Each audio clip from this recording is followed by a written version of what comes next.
Hi children, have a great day. Great. So before going to start the session, let's start with prayer, right? So join your hands, close your eyes and listen to me. Asatoma satgamaya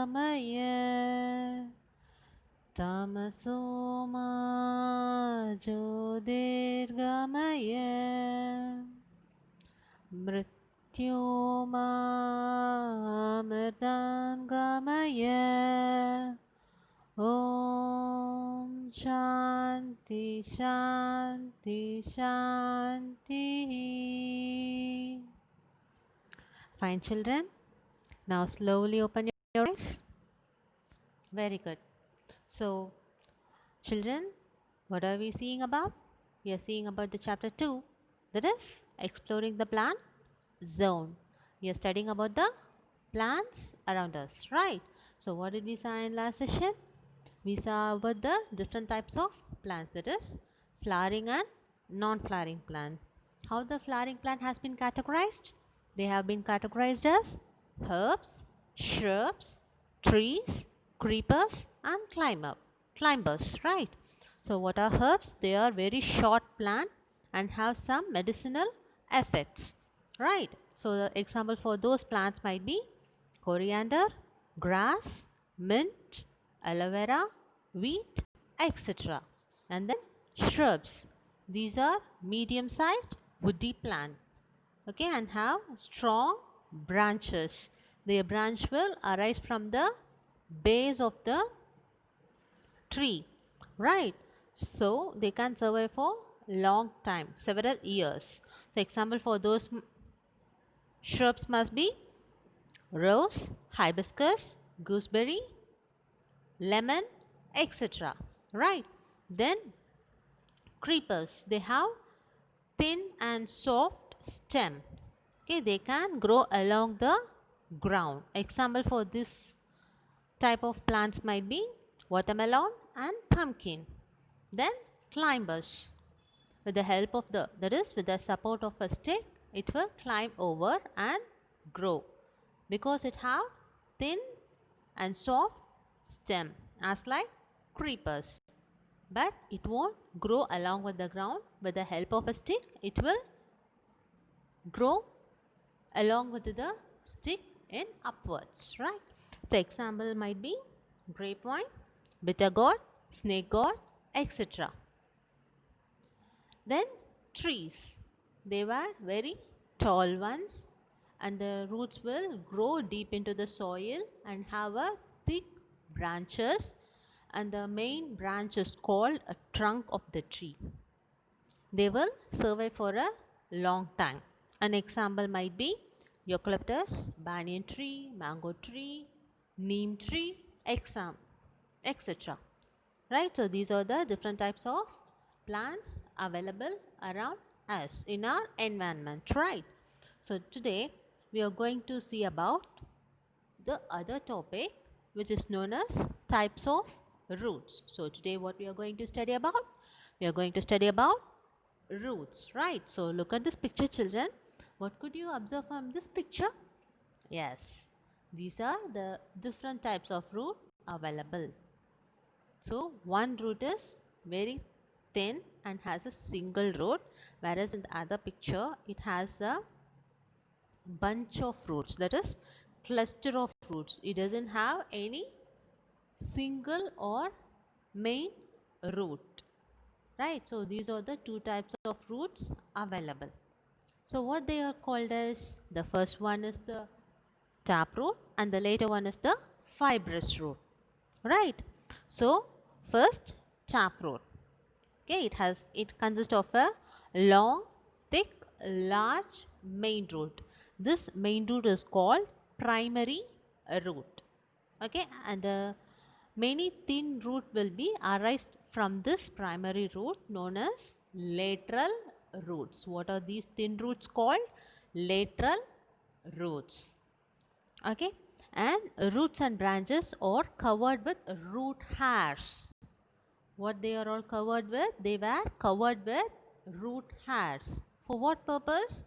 In order to absorb minerals and water from the soil. These are the main purpose of the root has available around the roots. Okay, so this is about the taproot. These types of taproot can be seen in radish, carrot, mustard, turnip, etc. Okay, so what about taproot? They have single long root, and from the main root, which is known as the primary root, a small root have been arised. These small roots or tends to be lateral roots, right? And a hair-like substance will be formed around these roots in order to absorb water and mineral from the soil.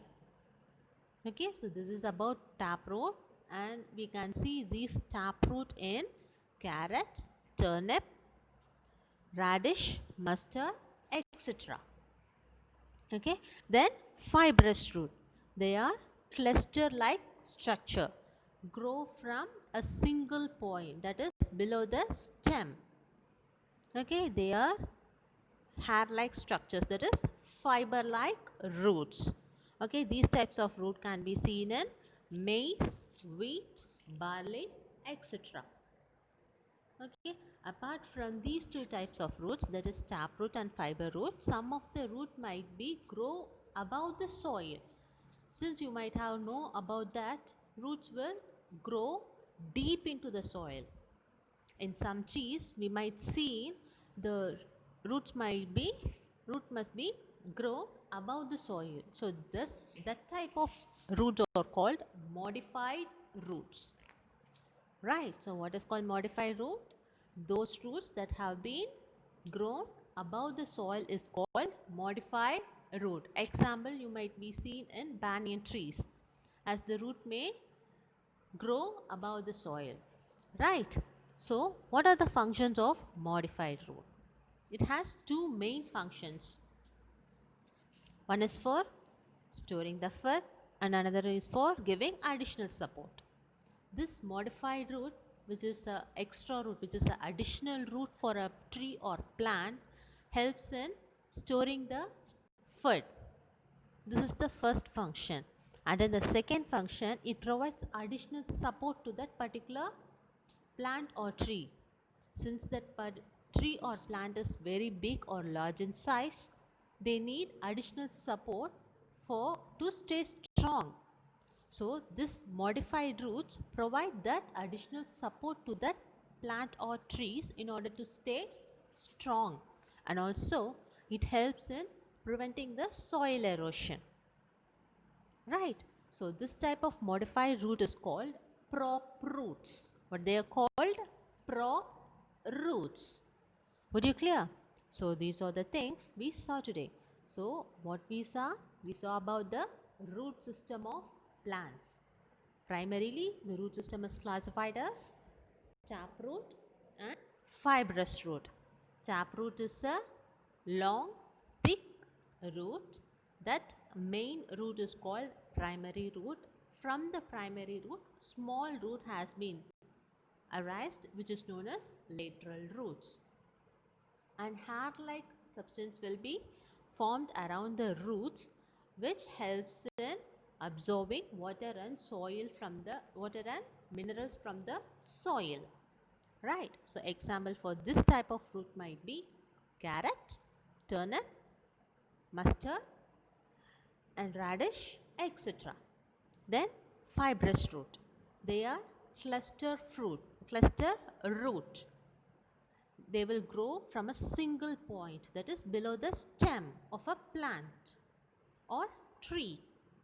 Right, they are cluster of fiber-like roots, and the example for this type of root might be maize, wheat, barley, etc. This type of root doesn't have a main root, as in case of taproot, right? Apart from these two types of root, we also saw about modified root, which provides additional support to the plant or tree. The main functions of the modified root is to store food and provide additional support. In case of large tree or plant, they need additional balance in order to stay strong. So this type of roots provide that additional support, and also it helps in preventing soil erosion. So these type of roots are called prop roots or aerial roots. Alright, very good children. So look at this slide and answer the questions. Write T for the taproot plant and F for the fibrous root plant. So here the list of plants will be given. You have to mention whether it has a taproot or fibrous root, right? So maize, yes, it is taproot. Carrot, and it is also taproot. Barley, yeah, it is fibrous root, and mustard, it is taproot. Very good, children. And note on your homework, complete the practice zone 2 in your concept book and question number 3, 7b and 14b in your workbook. That is biology workbook, right? So what is the question in practice zone 2? On what basis are the roots categorized? Right, on what basis the root system has been categorized, and you have to provide the different types of roots available. So on what basis are the roots categorized? What are the names given to them? Right, you have to write the question in your classwork note. Okay, you have to write the practice zone answer for the question of practice zone in your classwork note. Remaining questions you can be write in your workbook itself. Okay, so coming to the next question, that is your questions in workbook. That is the third question. Given below the list of plants, right, you have to mention whether the plant has which type of root system, whether it is a taproot system or fibrous root system. Just write your answer in the space given. And the 7b, how do the roots helps in preventing the soil erosion? How the roots helpful in preventing soil erosion? And 14b, how do prop roots come out of ground? Give some example of such roots. Why the prop roots have been grown out of that is pop out of the ground, and you have to provide example for those prop root system. Would you clear, children? Very good. So this is the topic we covered today. Let's discuss with further more interesting topics in next session. Right. So till then, stay safe, stay connected, drink more water and drink healthy food. Don't be with your phone for a long time. Right. So stay safe, stay connected. Okay. Bye.